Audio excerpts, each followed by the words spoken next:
ಪ್ರಿಯ ನಿರೀಕ್ಷಕರೇ ನಮಸ್ಕಾರ. ಬೀರ್ಬಲ್ನ ವಿಶೇಷ ಕಾರ್ಯಕ್ರಮಕ್ಕೆ ಆತ್ಮೀಯವಾದ ಸ್ವಾಗತ. ಏನ್ರಿ ಮೀಡಿಯಾ, ಬರೀ ಇದೇ ಆಗೋಯ್ತು ನಿಮ್ಮದು. ರಾಹುಲ್ ಗಾಂಧಿ ಇವತ್ತು ಅರೆಸ್ಟ್ ಆಗ್ತಾರೆ, ನಾಳೆ ಅರೆಸ್ಟ್ ಆಗ್ತಾರೆ ಅಂತ ಹೇಳ್ತಾನೆ ಇದ್ದೀರಾ. ಆದರೆ ಎಲ್ಲ ಅರೆಸ್ಟ್ ಆದರೂ ಹೀಗೆ ಕೆಲವರು ಬೈಕೋತಾ ಇರಬಹುದು. ಆದರೆ ಈ ಸಲ ಮಾತ್ರ ರಾಹುಲ್ ಗಾಂಧಿ ತಗಲಾಕೊಂಡಿರೋದು ಅಂತಿಂಥ ಕೇಸ್ನಲ್ಲ. ರಾಹುಲ್ ಕರೆಕ್ಟಾಗಿ 22 ದಿನದಲ್ಲಿ ಅರೆಸ್ಟ್ ಆಗುವ ಎಲ್ಲ ಲಕ್ಷಣಗಳು ಕೂಡ ಗೋಚರಿಸ್ತಾ ಇದೆ. ಈ ಸಲ ಬೇಲ್ ತಗೊಂಡು ಹೊರಗೆ ಬರೋದಕ್ಕೆ ಬೇಲ್ ಕೂಡ ಸಿಗೋದಿಲ್ಲ. ಯಾಕಂದರೆ ರಾಹುಲ್ ಮೇಲೆ ಜಾಮೀನು ರಹಿತವಾದ ವಾರೆಂಟ್ ಜಾರಿಯಾಗಿದೆ. ವೀಕ್ಷಕರೇ, ಎಲ್ಲದಕ್ಕೂ ಒಂದು ಟೈಮ್ ಅನ್ನೋದು ಬರಬೇಕು. ಈಗ ನೋಡಿ, RCBಗೆ ಲೆಜೆಂಡ್ ಪ್ಲೇಯರ್ ಕೊಹ್ಲಿ ಇದ್ರೂ ಕೂಡ IPL ಟ್ರೋಫಿ ಗೆಲ್ಲೋದಕ್ಕೆ 18 ವರ್ಷವೇ ಬೇಕಾಗೋಯ್ತು. ಹಂಗಂತ ಅಭಿಮಾನಿಗಳು ಕಪ್ ಗೆಲ್ಲೋ ಆಸೆ ಬಿಟ್ಟಿದ್ರ. ಈ ಸಲ ಕಪ್ ನಮ್ಮದೇ ಅಂತಾನೆ 18 ವರ್ಷ ಹೇಳ್ಕೊಂಡು ಬಂದಿದ್ರು. ಫೈನಲಿ ಕಪ್ ನಮ್ಮದು ಅನ್ನೋ ಹಾಗಾಯಿತು. ಹಾಗೆ ರಾಹುಲ್ ಅವರ ವಿಷಯದಲ್ಲಿ ಕೂಡ ಅಷ್ಟೇ, ಜೈಲಿಗೆ ಹೋಗ್ತಾರೆ ಅಂತ ಹೇಳ್ತಾನೆ ಇದ್ವಿ. ಬಟ್ ಲಾಸ್ಟ್ ಮೂಮೆಂಟ್ನಲ್ಲಿ ಕೆಲವೊಂದು ಕೇಸ್ನಿಂದ ಬಚಾವಾಗ್ಬಿಟ್ಟಿದ್ರು. ಬಟ್ ಈ ಸಲ RCB ಕಪ್ ಗೆದ್ದಂಗೆ ರಾಹುಲ್ ಜೈಲಿಗೆ ಹೋಗೋದು ಫಿಕ್ಸ್ ಆಗಿದೆ. ಇನ್ನೊಂದು ಮಜಾ ಏನು ಗೊತ್ತಾ? ಜೂನ್ 26ನೇ ತಾರೀಕು ಇದು ವೆರಿ ಸ್ಪೆಷಲ್ ಡೇ. ಯಾಕಂದರೆ ರಾಹುಲ್ ಗಾಂಧಿ ಅವರು ಅರೆಸ್ಟ್ ಆಗ್ತಾರಾ ಇಲ್ವಾ ಅನ್ನೋ ಭವಿಷ್ಯ ನಿರ್ಧಾರ ಆಗಲಿದೆ. ನಿಮಗೆ ಗೊತ್ತಿರಲಿ, ಜನವರಿ 25ನೇ ತಾರೀಕು ಇನ್ನೂ ಸ್ಪೆಷಲ್ ಡೇ. ಯಾಕಂದರೆ ಅವತ್ತು ಇವರ ಅಜ್ಜಿ ಇದೆ ಇಂದಿರಾ ಗಾಂಧಿ ಅವರು ದೇಶದಲ್ಲಿ ಎಮರ್ಜೆನ್ಸಿಯನ್ನು ಹೇರಿ 50 ವರ್ಷ ಆಗುತ್ತೆ. ಅವತ್ತು ಹೋರಾಟಗಾರರನ್ನ, ಪತ್ರಕರ್ತರನ್ನ ಜೈಲಿಗೆ ಕಳಿಸಿದ್ರಲ್ಲ, ಅದಾದ 50 ವರ್ಷಕ್ಕೆ ಆ ಕರ್ಮ ಮೊಮ್ಮಗನಿಗೆ ತಟ್ಟಬಹುದೇನೋ. ಎಲ್ಲ ಓಕೆ, ಅಸಲಿಗೆ ಏನಿದು ಕೇಸು, ಏನು ವಿಷಯ, ಸ್ವಲ್ಪ ಇದ್ರ ಬಗ್ಗೆ ನೋಡೋಣ. ವಿಷಯ ಏನಂದ್ರೆ, ರಾಹುಲ್ ಗಾಂಧಿಯ ಮೇಲೆ ಈಗ ಜಾಮೀನು ರಹಿತ ವಾರೆಂಟ್ ಬಗ್ಗೆ ಕೋರ್ಟ್ನಿಂದ ಒಂದು ದೊಡ್ಡ ನಿರ್ಣಯ ಬರಲಿದೆ. ರಾಹುಲ್ ಗಾಂಧಿಯ ಅರೆಸ್ಟ್ ಬಗ್ಗೆ ಬರಲಿರುವಂತಹ ಅಂತಿಮ ನಿರ್ಧಾರ ಇದಾಗಿರಲಿದೆ. ಅಷ್ಟಕ್ಕೂ ಇದು ಹೊಸ ಕೇಸೇನಲ್ಲ, ತುಂಬ ಹಳೆಯದೆ. ಗೂಗಲ್ನಲ್ಲಿ ಸರ್ಚ್ ಮಾಡಿದ್ರೆ ರಾಹುಲ್ ಗಾಂಧಿ ಅವರ ವಯಸ್ಸು 55 ಅಂತ ತೋರಿಸುತ್ತೆ. ಆದರೆ ಎಲ್ಲಾದರೂ ಇದು ಸಾಧ್ಯ ಇದೆಯಾ? 55 ವರ್ಷದ ಒಬ್ಬ ಮನುಷ್ಯ ಯುವ ನಾಯಕ ಅಂತ ಅನಿಸ್ಕೊಳ್ಳೋದಕ್ಕೆ ಇದು ರಾಹುಲ್ ಗಾಂಧಿ ಅವರಿನ್ ಮಾತ್ರ ಸಾಧ್ಯ. ಈ ವಯಸ್ಸಲ್ಲೂ ಯುವ ನಾಯಕ ಅಂತ ಹೇಳ್ಕೊಂಡು ಬಾಯಿಗೆ ಬಂದಿದ್ದನ್ನ ಮಾತಾಡೋದು ರಾಹುಲ್ ಗಾಂಧಿ ಅವರ ಕೈಯಲ್ಲಿ. ಬಾಲಕ ಬುದ್ಧಿ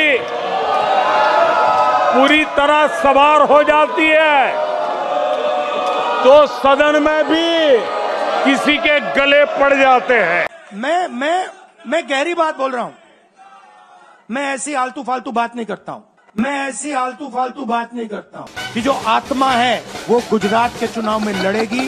मैं ऐसी आलतू फालतू बात नहीं करता हूं. ये जैसे मैंने अभी ये स्विच दबाया, वैसे अदानी जी के जेब में पैसा जाता है. ಮೊನ್ನೆ ನೋಡಿ, ಇಂಡಿಯಾ ಪಾಕ್ ಯುದ್ಧ ಆದ್ರೆ ಭಾರತದ ಎಷ್ಟು ವಿಮಾನ ಹೋಯ್ತು ಅಂತ ಪ್ರಶ್ನೆ ಮಾಡ್ತಾರೆ. ಅದಕ್ಕೆ ಭಾರತದ ಸೇನಾ ಮುಖ್ಯಸ್ಥರಿಂದ ಕಪಾಲ ಮೋಕ್ಷವನ್ನು ಕೂಡ ಮಾಡಿಸ್ಕೊಳ್ತಾರೆ. When I was asked about losses on our side, I said these are not important. The results and how you act is important. So it would be not very correct to talk about losses, means numbers, etc. Means I'll give a detailed kind of an answer on this. You see, in a match, suppose you go into a football match and you win 3-2. He scored 2 goals and you scored 4 goals. So that's an even-sided match. But suppose you go in a test match, cricket test match, and you win by innings defeat. Then there's no question of how many wickets and how many balls and how many players. It's an innings kind of a defeat.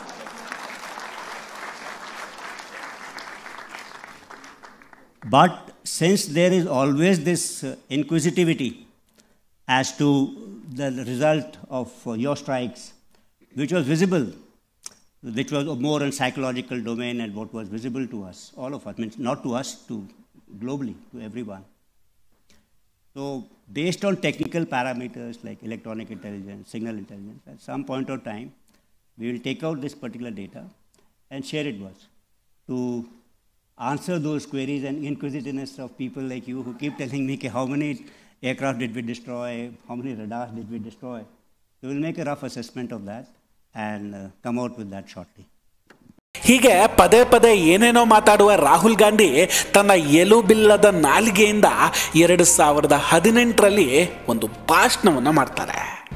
March 18, 2018 ದೆಹಲಿಯಲ್ಲಿ ನಡೆದಂತಹ AICC ಸಮಗ್ರ ಅಧಿವೇಶನದಲ್ಲಿ Rahul Gandhi BJP ನಾಯಕರನ್ನ ಕೊಲೆಗಾರರು ಮತ್ತು ಸುಳ್ಳುಗಾರರು ಅಂತ ಟೀಕೆ ಮಾಡ್ತಾರೆ.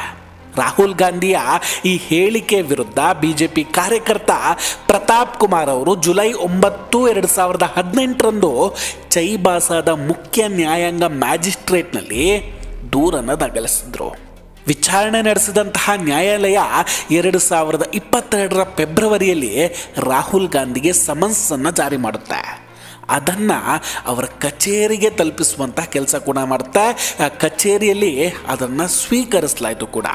ಆರಂಭಿಕ ವಿಚಾರಣೆ ಮತ್ತು ಸಾಕ್ಷ್ಯಗಳ ನಂತರ ಪ್ರಕರಣವನ್ನು ಫೆಬ್ರವರಿ 2020ರಲ್ಲಿ ಜಾರ್ಖಂಡ್ ಹೈಕೋರ್ಟ್ ಆದೇಶದ ಮೇರೆಗೆ ರಾಂಚಿಯ ವಿಶೇಷ ಜನಪ್ರತಿನಿಧಿಗಳ ನ್ಯಾಯಾಲಯಕ್ಕೆ ಇದನ್ನು ನಂತರ ಟ್ರಾನ್ಸ್ಫರ್ ಮಾಡಲಾಗುತ್ತೆ.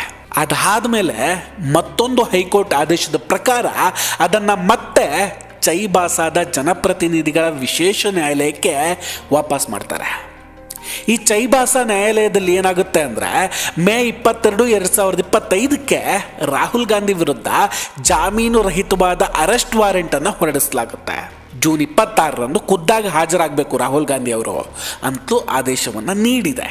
ಈ ಜಾಮೀನು ರಹಿತ ವಾರೆಂಟ್ ಅಂದ್ರೇನು ಅಂದರೆ ಒಬ್ಬ ವ್ಯಕ್ತಿ ಗಂಭೀರವಾದ ಆರೋಪ ಮಾಡಿದಾಗ ನ್ಯಾಯಾಲಯ ಅವನು ಓಡಿ ಹೋಗುವ ಚಾನ್ಸ್ ಇದ್ದರೆ ಅಥವಾ ಜಾಮೀನು ಕೊಟ್ಟು ಬಿಡುಗಡೆ ಮಾಡಿದರೆ ವಿಚಾರಣೆಗೆ ಸಹಕರಿಸೋದಿಲ್ಲ ಅಂತ ಅನಿಸಿದರೆ ಅಥವಾ ಸಾಕ್ಷಿಗಳನ್ನು ನಾಶ ಮಾಡಬಹುದು ಅಂತೇನಾದ್ರೂ ಇದ್ದರೆ ನ್ಯಾಯಾಲಯ ತನಗೆ ಜಾಮೀನು ರಹಿತವಾದ ವಾರೆಂಟನ್ನು ಕೊಡುತ್ತೆ. ಆದರೆ ಈಗ ವಾರೆಂಟ್ ಜಾರಿ ಮಾಡಿದ ಮೇಲೆ ರಾಹುಲ್ ಆ್ಯಂಡ್ ಕಂಪನಿ ಜಾರ್ಖಂಡ್ ಹೈಕೋರ್ಟಿಗೆ ಹೋಗಿ ಬರುತ್ತೆ. ಜೊತೆಗೆ ಚಾಯ್ಬಾಸ್ನಲ್ಲಿನ ಜನಪ್ರತಿನಿಧಿಗಳ ವಿಶೇಷ ನ್ಯಾಯಾಲಯದಲ್ಲಿ ಜಾಮೀನು ರಹಿತ ವಾರೆಂಟ್ಗೆ ಸವಾಲು ಕೂಡ ಮಾಡಿದ್ದಾರೆ. ಈ ವಿಚಾರಣೆಯ ನಂತರ ಜಾರ್ಖಂಡ್ ಹೈಕೋರ್ಟ್ ರಾಹುಲ್ ಗಾಂಧಿ ಅರೆಸ್ಟ್ನ ಅಂತಿಮ ನಿರ್ಣಯವನ್ನು ತೆಗೆದುಕೊಳ್ಳಲಿದೆ. ನಮ್ಮ ಪ್ರಕಾರ ಈ ಸಲ ರಾಹುಲ್ ಗಾಂಧಿಯನ್ನು ಯಾರೂ ಕೂಡ ಬಚಾವ್ ಮಾಡೋದಕ್ಕಾಗೋದಿಲ್ಲ. ಇಲ್ಲಿ ಕ್ಲಿಯರ್ ಕಟ್ಟಾಗಿ ಕೋರ್ಟ್ ಹೇಳಿದೆ ಜೂನ್ 26ಕ್ಕೆ ನೀವು ಹಾಜರಾಗಲೇಬೇಕು ಅಂತ. ಅದನ್ನು ಬಿಟ್ಟು ರಾಹುಲ್ ಗಾಂಧಿಗೆ ಬೇರೆ ಯಾವ ಆಪ್ಷನ್ ಕೂಡ ಇಲ್ಲ. June 26 last day. Rahul Gandhi arrest ಆಗೋದು ನಮ್ಮ ಪ್ರಕಾರ ಗ್ಯಾರಂಟಿ. ಅದನ್ನು ತಡೆಯೋಕೆ ಯಾರಿಂದಲೂ ಕೂಡ ಸಾಧ್ಯ ಇಲ್ಲ. ಸೊ ಅಲ್ಲಿಗೆ खत्म. Bye bye, tata, goodbye, गया. ವೀಕ್ಷಕರೇ, ಇದರ ಬಗ್ಗೆ ನಿಮ್ಮ ಅಭಿಪ್ರಾಯ ಏನು? ದಯವಿಟ್ಟು ಕಮೆಂಟ್ ಮಾಡಿ ತಿಳಿಸಿ. ವಿಡಿಯೋ ಇಷ್ಟ ಆಗಿದ್ರೆ ಲೈಕ್ ಮಾಡಿ ಹಾಗೂ ಶೇರ್ ಮಾಡಿ.